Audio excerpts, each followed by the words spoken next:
বিয়েটা করে গ্রাম ছেড়ে যাবো গা। তুই যে এত সুন্দর, তোর পছন্দ না করে যাইবো কই বলতো? তা ঠিক, কিন্তু আমি ভাবতেছি ছেলের সামনে গিয়া চোখ মারবো আর এমন রোমান্টিক ভাবে কথা কমো যেন ছেলে আমার দিকে চোখ সরাইতেই না পারে। আচ্ছা বলতো, তুই সবসময় গ্রাম ছাড়তেছিস কেন? তো কি করবো, এই গরমের মধ্যে গ্রামে থাকা যায়? মাত্র 6-7 ঘন্টা সারাদিনের মধ্যে কারেন্ট থাকে, আর সারাদিন কারেন্টের কোনো খোঁজ নাই। এই জন্য বিয়া করে শহরে যাবো গা স্বামীর লগে। তোর তো অনেক বুদ্ধি। আমি ভাবছিলাম তুই এমনি বিয়ার জন্য পাগল। এখন দেখি তোর আসল সমস্যা লোডশেডিং। বিয়া তো আজকে নাইলে কালকে করতে হইব, দেরি করে লাভ কি? কিরে, তখন হয়েছে আর কত সময়? ওনারা কতক্ষণ ধরে বসে রয়েছে? মা দেখা তো আমার কেমন লাগতেছে? ভালো লাগতেছে? ওনারা আমার পছন্দ করবো তো? তারা তোর ছবি দেখে এখানে আসছে।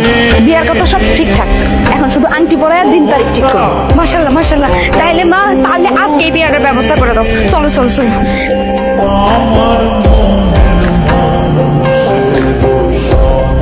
বস মা।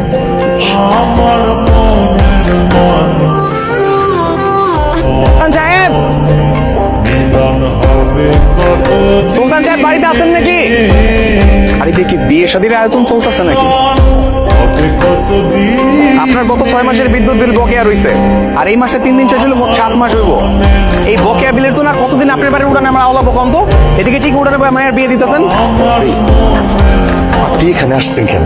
আপনি যান, আপনি অফিসে যান তো। আমি বিকালে অফিসে গিয়ে আপনার সাথে কথা বলে আসবো। যান। না না না না না, এইখানে ওইখানে বাস বাগানে কোনোখানে আপনার সাথে আমার আর কোনো কথা নাই। আপনার বাড়ির উঠোন থেকে যদি আমি এই মুহূর্তে বের হয়ে যাই, সুন্দর মতো বিদ্যুতের লাইনটা কাটে দিয়ে যাবো। আপনি বিদ্যুতের লাইন কাটবেন মানে? এই গরমে তাইলে আমরা বাস নিয়ে যাবো? তা আমি কি করে জানি? আপনারা যে চেষ্টার মতো বিদ্যুৎ বিলটা জমায় রাখছেন, তখন এগুলো মাথায় ছিল না। বিদ্যুৎ তো ঠিকই খরচ করতেছেন, বিল দেওয়ার সময় তো কষ্ট কিসের? কি বলে 6 মাস ধরে বিদ্যুৎ বিল দেন না? না, আসলে হয়েছে কি, ওই মেয়ের বিয়ের জন্য আয়োজন করতে চাই, একটু বিলম্ব হয়ে গেছে আর কি। দিয়ে দেবো, দিয়ে দেবো। দিনের মধ্যে 20 ঘন্টা বিদ্যুৎ থাকে না, আবার কারেন্ট বিল দিব কেন? 20 ঘন্টার হিসাব করতে আসছে।